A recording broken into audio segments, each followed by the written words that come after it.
हम अम्बेडकर नामा के साथियों से जो दिल्ली आसपास रह रहे हैं उनसे अपील करते हैं कि अगर आप दिल्ली के आसपास हैं, 8 तारीख को अवेलेबल हैं, तो कॉन्स्टिट्यूशन क्लब दिल्ली 3 बजे से 6 बजे के बीच में हमारे पास आए और जनता का घोषणा पत्र देखें क्या है, उनमें किन मुद्दों की बात की गई है, क्या उन मुद्दों से आप भी रूबरू हो रहे हैं, उन परेशानियों से क्या आप भी जूझ रहे हैं। ये वो घोषणा पत्र जो है वहाँ पर मुफ्त वितरण भी किया जाएगा, जो भी वहाँ उपस्थित रहेंगे लोग उनको मुफ्त में दिया भी जाएगा। ये जो घोषणा पत्र है इसमें किसानों, मजदूरों, कर्मचारियों, छोटे व्यवसायियों, दलितों, आदिवासियों, महिलाओं, युवाओं, छात्रों सबके जो मुद्दे हैं, बेसिक मुद्दे और हकीकत, जमीनी हकीकत के मुद्दे, वो इसमें शामिल किए गए हैं। वोट हमारा है, हाँ, पैसा हमारा है, देश हमारा है, प्राकृतिक संसाधन हमारे हैं और हमसे इसके बारे में कोई बात ही नहीं हो रही। बिल्कुल। तो ये गलत तरीका है और ये लोकतंत्र का तरीका नहीं हो सकता।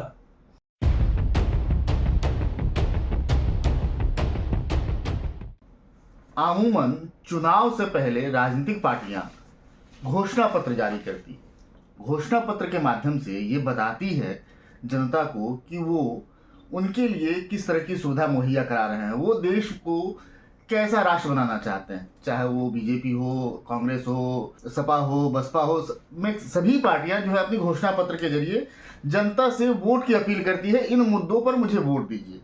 ऐसा पहली बार हो रहा है कि किसानी प्रतिष्ठा मंच, अखिल भारतीय किसानी प्रतिष्ठा मंच की ओर से जनता का राष्ट्रीय आर्थिक सामाजिक घोषणा पत्र जारी हो रहा है। ये जनता का घोषणा पत्र है और इसे जारी करने वाले हैं DN सिंह साहब। मैं उन्हीं से सीधे चलता हूं उनके पास और जानता हूं कि आखिर इस घोषणा पत्र में है क्या, ये कब जारी किया जाएगा, कहां से जारी किया जाएगा और इसमें कौन कौन से लोग आने वाले हैं। जी DN सर नमस्कार। जी, ये चुनाव हमारे देश में 18वीं लोकसभा का होगा जी। तो आमतौर पर लोग देखते हैं कि जो पार्टियां चुनाव लड़ने वाली हैं वो अपनी जातिवादी आंकड़ों के आधार पे अपना एक एजेंडा बना के, कोई मंदिर का, कोई मस्जिद का, कोई कहेगा और वोट मांगने चल देते हैं, मत विभाजन करा के कोई एक सरकार बन जाती है। जनता के मुद्दे और जनता की बातें ऐसी रहती हैं, चुनाव बाद वो भूल जाते हैं सब और वो आदमी फिर अपनी उसमें लग जाते हैं जी और 5 साल फिर झेलते रहते हैं। तो ये हमने इस बार जब देखा कि भी सरकार जो अभी चल रही है, वर्तमान सरकार देश की जी, वो 10 साल में जो कुछ वादे 5 साल 2 बार कर चुके हैं जी। वो वायदा पिछली बार जो किए 14 में, वो 19 में भी याद नहीं रहा।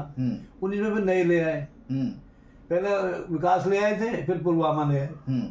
तो इस तरह की अभी मंदिर लाए हैं, राम मंदिर ले आए हैं। तो पब्लिक के जो इश्यूज हैं जो जरूरी हैं उस पर बात ही नहीं हो रही। तो वोट हमारा है, हाँ, पैसा हमारा है, देश हमारा है, प्राकृतिक संसाधन हमारे हैं और हमसे इसके बारे में कोई बात ही नहीं हो रही। बिल्कुल। तो ये गलत तरीका है और ये लोकतंत्र का तरीका नहीं हो सकता। ये वोटों को चीटिंग करने का तरीका है। तो हम कह रहे हैं कि जो वोट हमारा है, किसानों का या मजदूरों का या जो भी पब्लिक है, पब्लिक के वोट है, नागरिकों के वोट हैं, तो बात भी पब्लिक की ही हो, उन पर इन पार्टियों का जवाब तलब करे। बिल्कुल। एक समस्या ये है कि जो राजनीतिक पार्टियां हैं कुछ उनमें से ना इधर से इधर भाग रहे हैं, कोई कुछ घोषणाएं करते रहते हैं, इधर से इधर भाग जाते हैं और किसान संगठनों के भी बने हुए वो भी इधर उधर हो रहे हैं। तो उनको एकजुट कैसे करें। अभी एकदम मजेदार स्थिति है कि जो देश की जनता चाह रही है कि एकजुट हो और तानाशाह सरकार से मुक्ति मिले, लूट से मुक्ति मिले, किसानों के साथ जुल्म जाती हो रहा है इससे मुक्ति मिले, महिलाओं के साथ जाती हुई, खिलाड़ियों के साथ हुई है, दुनिया भर का वो है, उससे मुक्ति चाहते हैं। लेकिन गठबंधन, इंडिया गठबंधन बना था, वो चुनाव से पहले ही जो ना बिखरना शुरू हो गया। अब जो है हम चाहते हैं ये कि जनता का घोषणा पत्र बनाएं, जनता को क्या चाहिए वो बात रखें और उसके आधार पर जनता में आंदोलन और मतदाता जागरण अभियान हम चलाएंगे, वो हम शुरू करें।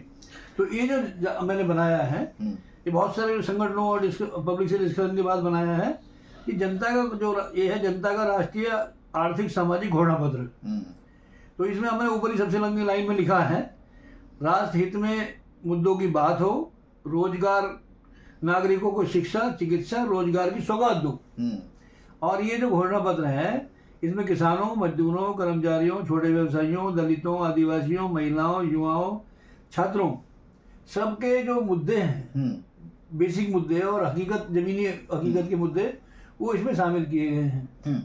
जन सिंह साहब, एक बात ये बताइए, ये घोषणा पत्र जारी हो गया है या फिर आप जारी करने वाले हैं, और कहाँ से जारी करेंगे? घोषणा पत्र ये छप के हमने अब इसको ना विधिवत तरीके से जारी करेंगे। कॉन्स्टिट्यूशन क्लब का डिप्टी स्पीकर हॉल है, उसमें 8 तारीख को हमने इसका रखा है, मतलब 8 अप्रैल को। 8 अप्रैल को मंडे को 3 से 6, 3 बजे से 6 बजे जी। तो उसमें हम इसको विधिवत रूप से जारी करेंगे कि हमारा घोषणा पत्र है, और पार्टियों को भी भेज रहे हैं इसको, सारे से किसान संगठनों को भेज रहे हैं इसको, मजदूर संगठनों को भेज रहे हैं, आम नागरिकों को और सोशल संगठनों को भी भेज रहे हैं, पत्रकारों को भी भेज रहे हैं कि इस मुद्दों पर बात हो। बिल्कुल। हम अम्बेडकर नामा के साथियों से जो दिल्ली आसपास रह रहे हैं उनसे अपील करते हैं कि अगर आप दिल्ली के आसपास हैं, 8 तारीख को अवेलेबल हैं, तो कॉन्स्टिट्यूशन क्लब दिल्ली 3 बजे से 6 बजे के बीच में हमारे पास आए और जनता का घोषणा पत्र देखें क्या है, उनमें किन मुद्दों की बात की गई है, क्या उन मुद्दों से आप भी रूबरू हो रहे हैं, उन परेशानियों से क्या आप भी जूझ रहे हैं। ये घोषणा पत्र जो है वहाँ पर मुफ्त वितरण भी किया जाएगा, जो भी वहाँ उपस्थित रहेंगे लोग उनको मुफ्त में दिया भी जाएगा। क्या इनके लिए कोई चार्ज भी लिया जाएगा? नहीं, इसमें चार्ज कुछ नहीं है। ये तो जो उसके बाद जैसे अगर मान कंटिन्यू करेंगे तो लोगों से सहयोग राशि लेंगे, बिल्कुल चंदा भी लेंगे, लेकिन अभी हम इसका कुछ नहीं ले रहे हैं। अच्छा। लोगों तक पहुंचे पहले, और ये हमने कुछ साथियों ने मिलकर ये बनाया है, तो सबने कंट्रीब्यूट कर लिया आपस में। बिल्कुल। तो ये ऐसे ही मिलेगा लोगों को। फिलहाल तो हमने इसकी 10,000 कॉपी छापी है। क्या मैंने ये गलत तो नहीं कह दिया कि मुफ्त दी जाएंगी? नहीं, ये बिल्कुल सही है। 10,000 कॉपी हमने पब्लिक के लिए छपवाई हैं, वो हम ऐसे ही बांटेंगे। और हमने कुछ लोगों से, अपने साथियों ने कंट्रीब्यूशन करके छापा है। ये कोई ऐसा इसमें अडानी अंबानी का नहीं है, ना इसमें कोई इलेक्टोरल बॉन्ड का पैसा है। ये पब्लिक के कंट्रीब्यूशन का, साथियों का पैसा है, और उससे छपवाया हमने मिलजुल के। तो इसमें कोई ऐसा नहीं है, 10,000 है और हम ऐसे ही बांटेंगे। साथ में हम लोगों से चाहते हैं कि वो उसका समर्थन करें, बिल्कुल, क्योंकि उन्हीं की बात है इसमें। तो इसमें 2 तरह के मुद्दे हमने रखे हैं। पहले हमने इसको बताया है इसमें किताब में कि जो सरकार है वर्तमान, वो किन किन मुद्दों में फेल रही। तो एक मुद्दे से लेके और पहले 20 तक ये हमने यही बताया है। सरकार का आकलन किया है कि सरकार का हम क्या आकलन करें, जो सरकार इसको, ये सरकार रहने के लायक है कि नहीं रहने के लायक है, या क्यों रहने के लायक नहीं है। बिल्कुल। बाद में हमने बताया जो हमारे प्राथमिक मुद्दे हैं वो हमने रखे हैं इसमें। ये हमारे 25 हैं, और 25 के अलावा जो 33 मुद्दे हमने ऐसे रखे हैं जो देश हित में जरूरी हैं। उनमें से आप जो है कम से कम 5 ऐसे मुद्दे बताएं जिससे आम लोग जो है उससे सरोकार कर पाए, उनसे जुड़ पाए। ऐसे आपने कौन से 5 मुद्दे रखे हैं? ऐसे तो हैं, तो ये सारे के सारे 25 ही ऐसे ही। बिल्कुल। लेकिन अगर आप पहले 5 पूछते हैं, तो इसके मैं पहले 5 ही पढ़ देता हूँ जी। पहला है हमारा, निष्पक्ष और पारदर्शी चुनाव के लिए जनता की इच्छा के अनुरूप ईवीएम को हटाकर बैलेट पेपर से चुनाव कराया जाए जी। ये हमारा एक मुद्दा है। अब मैं इसमें साथ भी दे रहा हूँ ईवीएम हटाओ आंदोलन का। बिल्कुल। तो ये हमारा पहला मुद्दा है, ठीक है, कि जो लोगों का बुनियादी अधिकार है। अब लोगों को इस सरकार पर कोई भरोसा नहीं है। लोगों, मतलब 100% लोगों को लगभग ये शक है कि ये बेईमानी करते हैं। तो इनकी जिम्मेदारी है, ये चुनाव आयोग की भी जिम्मेदारी है, सुप्रीम कोर्ट की भी जिम्मेदारी है, मानव अधिकार आयोग की भी जिम्मेदारी है, सरकार की भी जिम्मेदारी है। ये राष्ट्रपति को आगे आना चाहिए कि अगर लोगों को इसमें भरोसा नहीं है तो बैलेट से चुनाव कराने का दिक्कत है।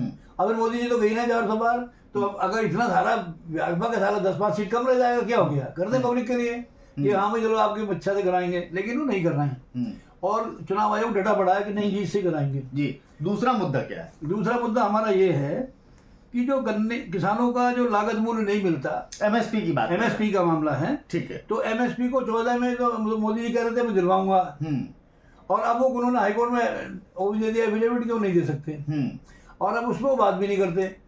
मतलब एमएसपी के मुद्दे पर वर्तमान सरकार जो है वादा खिलाफी कर रही है, झूठ बोल रही है। पहले वादा किया था कि हम कराएंगे, और अभी वादा भी पूरा नहीं किया। साथ में किसानों का आंदोलन चला 13 महीना, और उसमें जो है एमएसपी वाला नहीं माना है। कमेटी बनाने की बात करी, कमेटी भी ऐसी बना दी जो ऐसे फर्जी लोग हैं जिनको कुछ पता ही नहीं किसानों का। अच्छा, तीसरा मुद्दा क्या है? तीसरा मुद्दा हमारा ये है, गन्ने का भुगतान का मुद्दा है। गन्ना जो है किसानों का डाल देते हैं, ना उनका रेट पता, ना उनका पैसे कब मिलेंगे ये पता है। कोई महीना में दे रहा है, कोई 2 महीना में दे रहा है, कोई 6 साल में भी दे रहा है। तो हमारा इसमें डिमांड ये है कि जब आज सब चीज सरकार भी, टोल टैक्स लेती है सरकार, डिजिटल ले रही है, टोल टैक्स पहले देंगे फिर निकलेंगे तो डबल पैसा देती है।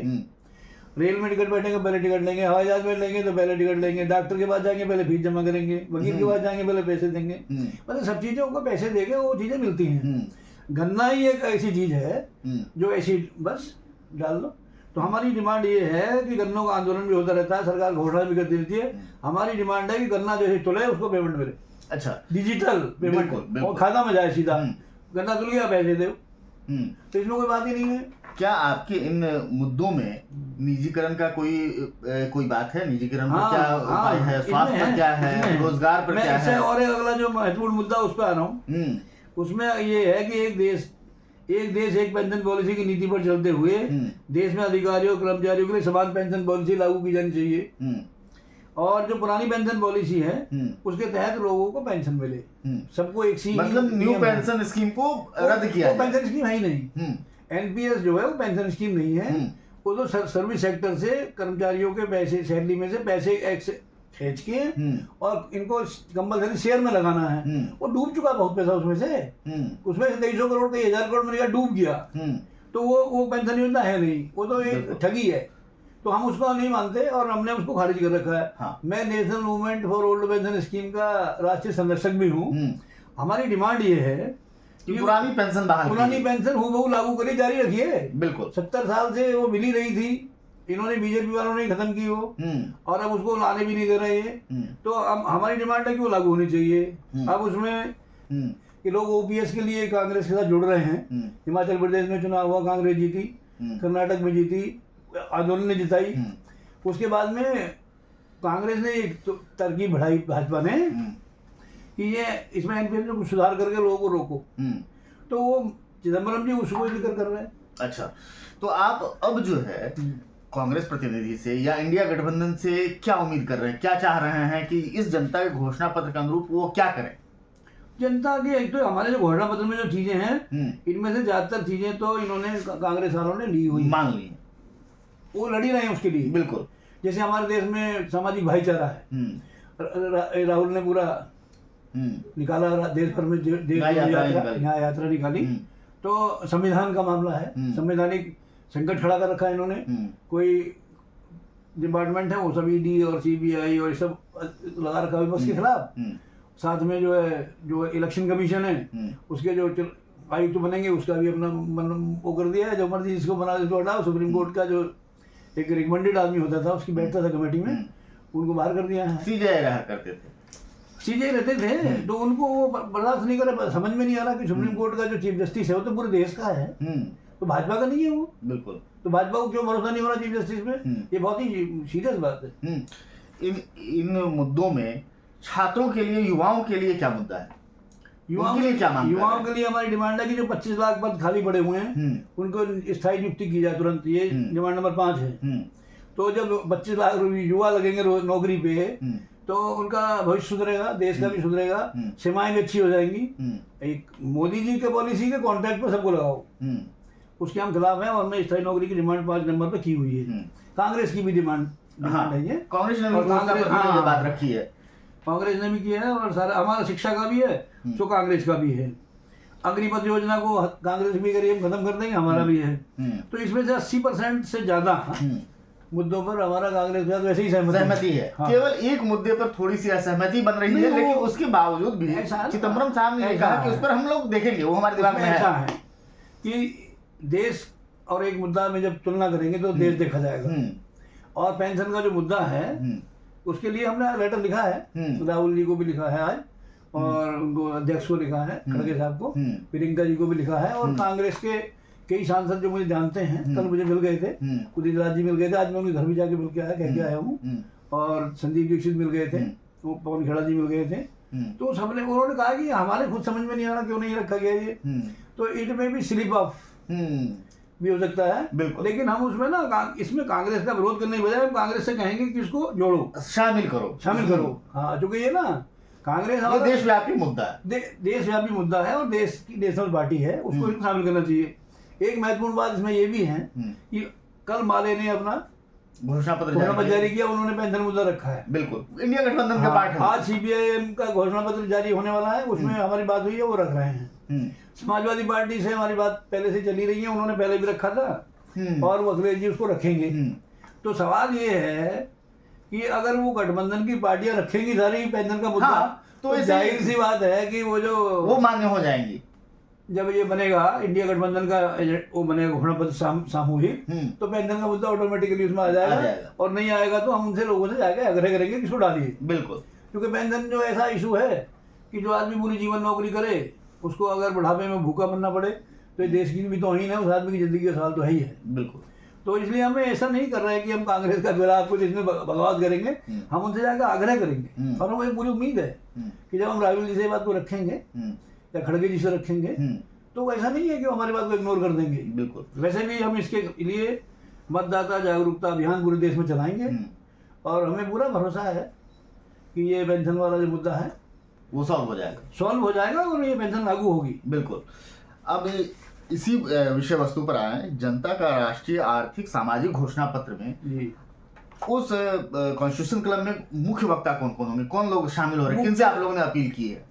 मुख्य वक्ता तो उसमें जो किसानों के संगठनों को हमने चिट्ठी भेजी हुई है और ये भी भेजा हुआ है, तो उनमें से बहुत सारे लोग समर्थन करने आएंगे। लेकिन मुख्य वक्ताओं के तौर पर हमारे जो है एक तो मिशन जय भीम के जो राष्ट्रीय अध्यक्ष हैं राजेंद्र गौतम जी हैं, वो रखेंगे अपनी बात। उन्होंने पढ़ भी लिया है, आज मेरी बात भी हुई थी, कल भी हुई थी, वो इससे बहुत सहमत हैं और खुश हैं। तो वो आएंगे। हमारे डॉक्टर रतन लाल जी वो उसमें वक्तव्य देंगे। इनका जो दलित इमेंसिपेशन फ्रंट है उनकी तरफ से वो बोलेंगे। और ये सूरज मंडल जी आएंगे, उन्होंने भी सहमति दे दी कि मैं आऊँगा।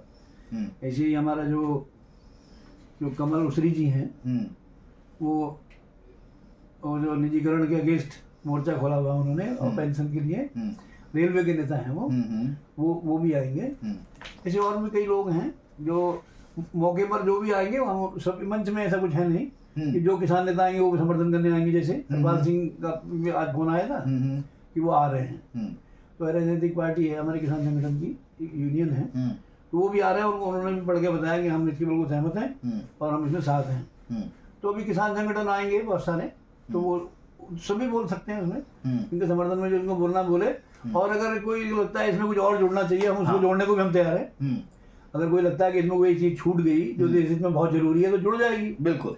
और अगर ऐसा लगता है कि इसमें ये चीज़ जो है देश के लिए ठीक नहीं है तो वो कट जाएगी, वो हटा दी जाएगी। जो पंचायत में जो तय हो जाएगा वो मान लिया जाएगा। तो याद रखिए 8 अप्रैल को 3 बजे से 6 बजे के बीच में जो है जनता का राष्ट्रीय आर्थिक सामाजिक घोषणा पत्र जारी होने वाला है। आप लोग पहुंचिए, हम लोग भी वहीं मिलेंगे और देखेंगे। और आप लोग भी देखिए, सुनिए, जानिए कि जनता ने इस बार अपना घोषणा पत्र बनाया है, उसे राजनीतिक पार्टियां किस तरह से तवज्जो दे रही हैं, उसमें कितनी मांगे इंडिया गठबंधन ने मानी है, कितनी अलग अलग पार्टियों ने मानी है और उसमें क्या हो सकता है। आप भी अपने सुझाव दीजिए। मिलते हैं 8 अप्रैल को कॉन्स्टिट्यूशन क्लब में शाम 3 बजे। साथ में हमारी एक दरखास्त आपसे है जी कि इसका ना कॉपी अगर आप इसको उपलब्ध करा दें तो लोग उसको डाउनलोड करके पढ़ लें जी, तो ये हमारे लिए आप कर देंगे बहुत अच्छा है। और मैं भी अपील करता हूँ सबसे कि इस मुद्दे जो घोषणा पत्र जनता का वो उनकी डिमांड है जिनके लिए हम कह रहे हैं, तो उसको पढ़ें और अपने बच्चों को भी समझाएं, पड़ोसियों को समझाएं और अपने मुद्दे पर वोट दें। आपका देश है, देश आपका, वोट आपका है, तो आपकी इच्छा की सरकार बननी चाहिए। ऐसी सरकारों की देश में कोई जरूरत नहीं है जो देश में आने वाले किसानों की सड़कों में कीले ठोकती हो। डीएन साहब की अपील पर ये पूरा घोषणा पत्र डिजिटल फॉर्मेट में इस वीडियो के डिस्क्रिप्शन बॉक्स में आपको मिल जाएगा, वहां से भी आप डाउनलोड करके इसे पढ़ सकते हैं और अपना समर्थन हमें दे सकते हैं। बहुत बहुत शुक्रिया। देखते रहिए अम्बेडकर नामा। हमारे चैनल को लाइक कीजिए, शेयर कीजिए, सब्सक्राइब कीजिए। शुक्रिया।